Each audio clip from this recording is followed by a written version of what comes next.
빛이 있으라. 그러자 빛이 생겨났다. 창조주 야훼의 전지전능함을 보여주는 말이다.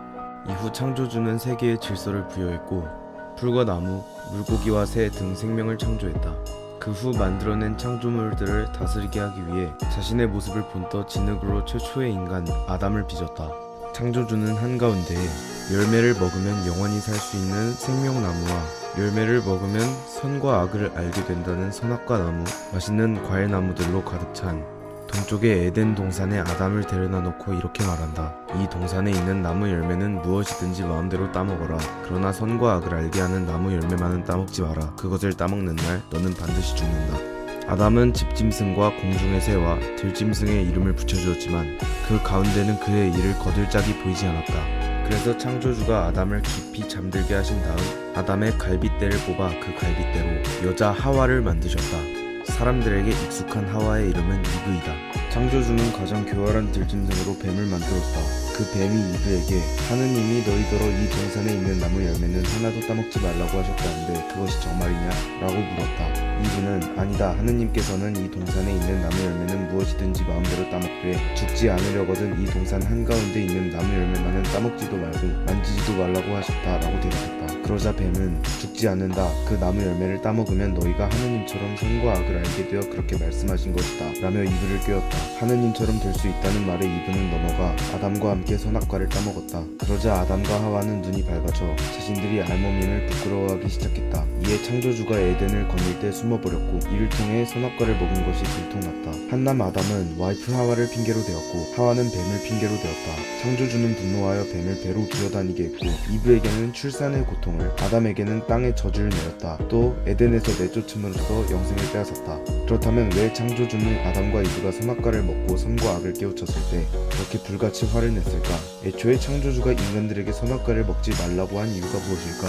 뱀은 왜 이브를 부추겨 인간들이 선악과를 먹게 했을까? 여기 우리의 뇌가 있다. 뇌는 전뇌, 중뇌, 후뇌로 나뉘고 전뇌는 대뇌와 간뇌, 후뇌는 소뇌와 교뇌로 또 나뉜다. 현대 어류의 뇌는 뇌 면적이 대부분을 차지하는 큰 중뇌와 작은 전뇌로 이루어져 있다. 반면에 현대의 양서류와 파충류는 작은 중뇌와 큰 전뇌를 가졌다. 최초의 척추동물 화석의 두개골 안쪽을 보면 현대적 뇌의 중요한 구분, 즉 전뇌, 중뇌, 후뇌의 구분이 이미 성립되었음을 알 수 있다. 5억 년 전 원시의 바다를 헤엄치던 물고기와 비슷한 생물인 갑주어류나 판피어류의 뇌 역시 오늘날 우리의 뇌와 같은 방식으로 구분되었던 것이다. 그러나 각 요소의 상대적 크기와 중요성, 기능은 지금과 크게 달랐다. 그 이후로 뇌가 걸어온 진화의 역사는 척수, 후뇌, 중뇌를 둘러싼 세 층이 점점 커지고 나뉘어 왔다는 것이다. 진화의 각 단계에서 더 오래된 뇌의 부분은 사라지지 않고 뇌의 어딘가에 자리를 잡고 존재한다. 그 위에 새로운 기능을 가진 층이 추가된다는 방식이다. 진화학적 관점에서 본 뇌 구조를 설명하기 위해 폴 맥클린은 삼위일체 뇌라는 모델을 제시했다. 그는 우리는 우리 자신과 세계를 세 가지 서로 다른 심적 구조의 눈으로 바라볼 수밖에 없다. 그중 두 구조는 언어 능력이 결핍되어 있다. 인간의 뇌는 서로 연결된 세 개의 생물학적 컴퓨터로 발달해왔고 각각 고유의 특별한 지능, 주관성, 시공간 감각, 기억, 운동 능력 등을 가지고 있다라고 했다. 인간의 뇌에서 가장 오래된 부분은 척수, 연수,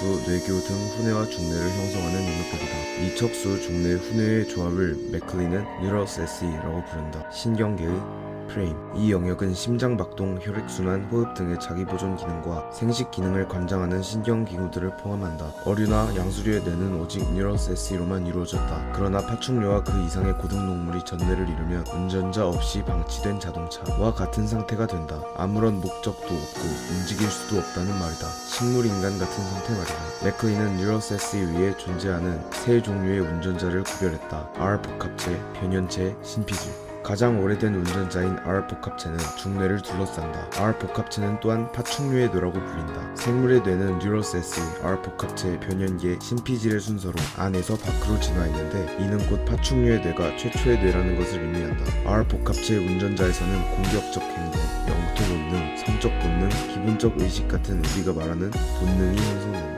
여기에 변연계가 추가되면 포유류가 탄생한다. 그래서 변연계는 포유류의 뇌라고 불린다. 변연계 운전자에서는 기본적인 기억과 감정 그리고 호르몬들이 생성된다. 흥분, 두려움, 사랑 같은 감정이 생긴다는 말이다. 이런 이유 때문에 변연계가 없거나 거의 발달하지 않는 파충류의 경우에는 자신이 낳은 새끼에 대한 일말의 애정이 없는 것이다. 신피질은 가장 마지막에 발달한 운전자이다.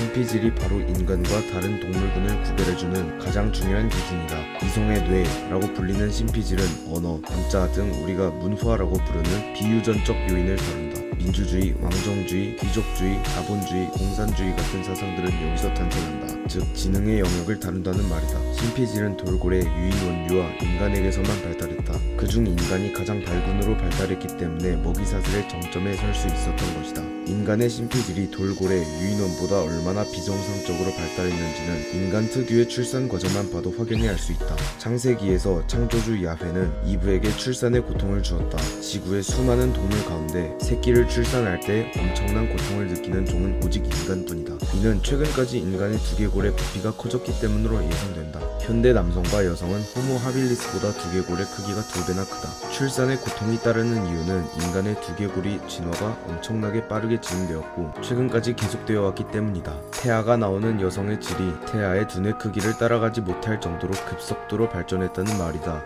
이 때문에 신피질의 폭발적 성장은 해부학적 관점에서 진화적 변화의 가장 극적인 사례로 꼽힌다. 그렇다면 왜 창조주는 아담과 이브가 선악과를 먹고 선과 악을 깨우쳤을 때 그렇게 분노했었던 것일까? 애초에 창조주가 인간들에게 선악과를 먹지 말라고 한 이유가 무엇일까? 여성에게 출산의 고통을 내리고 남성에게 땅의 저주를 내리고 인간에게 죽음을 선사한 이유가 무엇일까? 이브가 먹은 선악과 너머의 열매가 신피질의 발달이었다면 선악과, 이브, 아담, 신의 존재 모두가 진화론적 상징이었다면 신피질이 발달하기 전의 생물은 죽음을 인지하지 못한다. 인간이 신피질이 발달함으로써 죽음을 인지할 수 있게 된 것을 신이 인간에게 죽음을 내린 것으로 표현했다면 에덴 동산은 인간이 선악과를 먹음으로써 알게 되는 모든 것들을 알기 전의 세상이었다면 이브가 처음 선악과를 먹고 아담에게 선악과를 나눠줌으로써 인간은 신의 전유물이었던 신피질의 발달을 갖게 되었고 인간이 진화가 일어나면서 받는 고통을 신의 분노로 표현한 것이라면?